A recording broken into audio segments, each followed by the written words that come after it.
Hi everybody, this is the Baseball Hut, the amazing, spectacular, terrific, the great one, the People's Champion, your host, the Hut. And of course, please subscribe to this channel, and if you haven't already, and like this video, and give this channel a chance.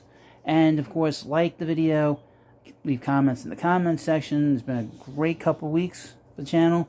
It's actually been very good the last couple days, to be honest with you, and can't thank you enough. You've been watching it. That Dominic Smith video was really big, and I would mention I'm going to be doing more videos on Dom. So if you like that video, when we get an idea of what happens with him in terms of him getting sent down or he comes back to the Mets, I'll do a reaction video towards that. So just to let you know. So obviously, a lot of people aren't happy with the fact that the Mets didn't make quote unquote a big splash.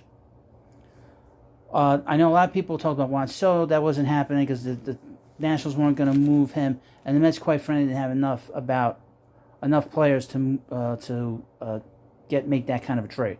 And I'm going to get into that. Some of these players we're going to talk about. Some of these players in the minor leagues. So here we go. So as you know, one of the players I wanted the Mets to get was David Robertson, who pitched for the Chicago Cubs. Now he's now with the Phillies. The Phillies were willing to trade a prospect named Ben Brown. He's a pitcher. According to different reports, the Mets did not have a pitcher of that caliber that the Cubs wanted in return for Robertson. Okay. Now the Met farm system, to give you an overall sense of where it is, prior to the draft, and here's the thing about the draft. No player from the draft can be traded until after the World Series. So, just to keep that in mind, any player that was drafted, Kevin Parada, Jet Williams, Blake Tidwell, these guys can't be moved until after the offseason. So let's get that out of the way. The Mets farm system is considered the third bottom of Major League Baseball. So we got 30 teams. They were the worst of that third. Got the top echelon, the middle, and the bottom. The Mets were at the bottom.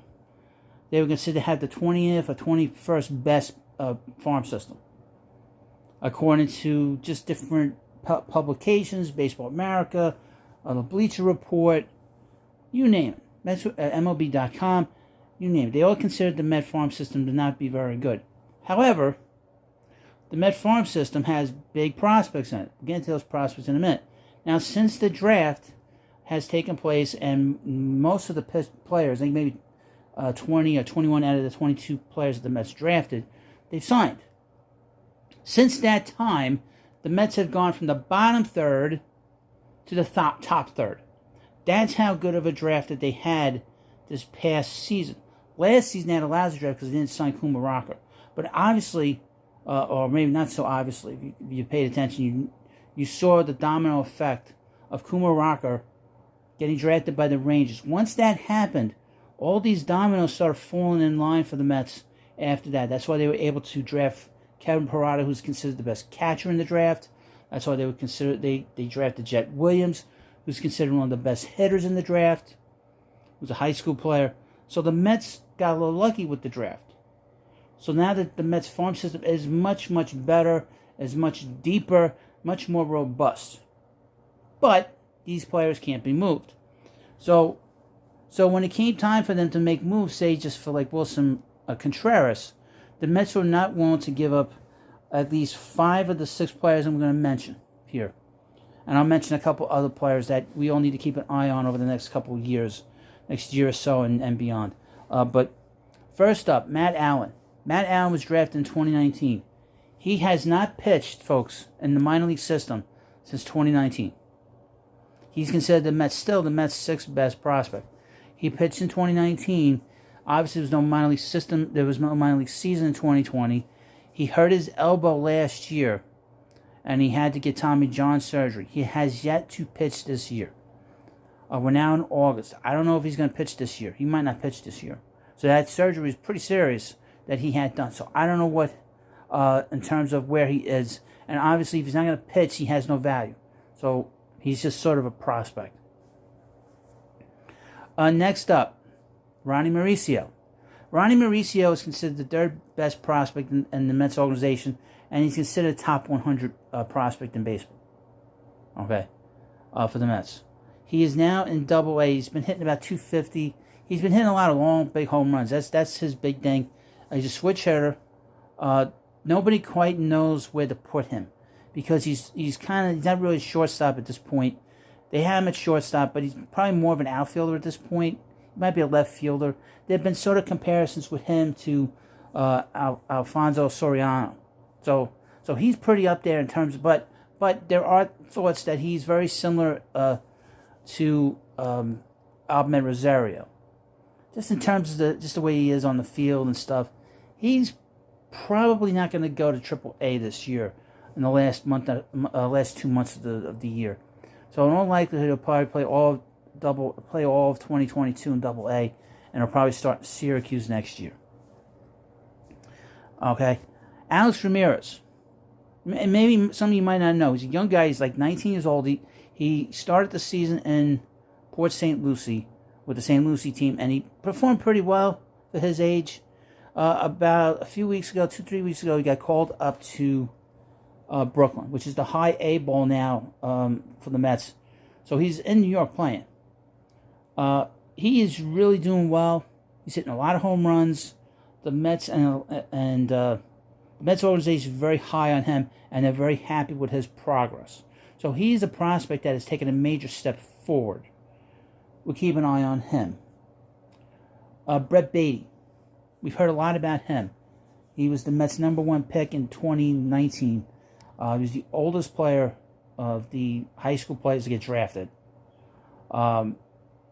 He is the second best third base prospect in baseball behind Jordan Walker of the St. Louis Cardinals.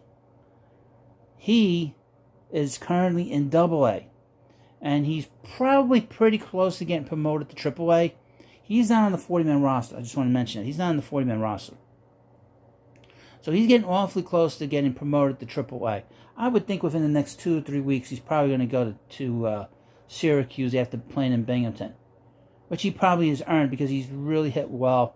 He hit 2 home runs, I think, last night. He's doing a great job. So keep an eye on him. And he is really the future Met third baseman on this team. He's a high-end player, impact player. So keep an eye on him. That's why they signed Escobar to this 2-year deal, because they figured, and by the time that contract is up, that Beatty will be with the Mets at that point. He's really the next guard. He's the next player to take over third base after David Wright. As you know, since David has really was before he got hurt, and while he was hurt, Mets haven't had a regular third baseman, but he will be the regular third baseman. And I've heard certain comps to him, to Scott Rowland, here and there. Okay, next up. And he's the Mets' second best prospect. And he's an impact player. So we all know about him. Big left-handed bat. Okay, the next guy, Mark Vientos. He's been in AAA all this year. He has been hitting really well. The Mets are very happy with his progress. If the Mets were not a good team, he'd probably be in the major leagues with them right now. He'd probably be the DH on this team. If this team were like 20 games on the 500, he would have been with the Mets the last month. That's how close he is to the minds. They're not rushing him. There was a lot of talk that if they hadn't been able to get any kind of like DH help, that he'd be the DH here against these lefties. So that's good they didn't have to call him up. He's on the 40-man roster, by the way, so he can be called up in September. Don't be surprised if one of the prospects that the Mets have on this top, and he's the Mets' 5th best prospect, that the Mets will call him up in September. Then finally, of course, we have Francisco Alvarez, who everybody's been talking about for the last 2 years. And I saw him in spring training. He's got big power. And he's been hitting a lot of home runs. Now, he got up to a very fast start in Double A this year. And then he had a really bad month of May. Then in June, he started surging. Then in July, they promoted him to AAA. He's currently played 19 games in AAA. He's hitting, which you don't hear about, he's hitting 185. He's gotten off to a very slow start there, offensively. But he's been able to he's been surging a little bit over the last couple of weeks. Been hitting a lot of home runs. He is not ready yet.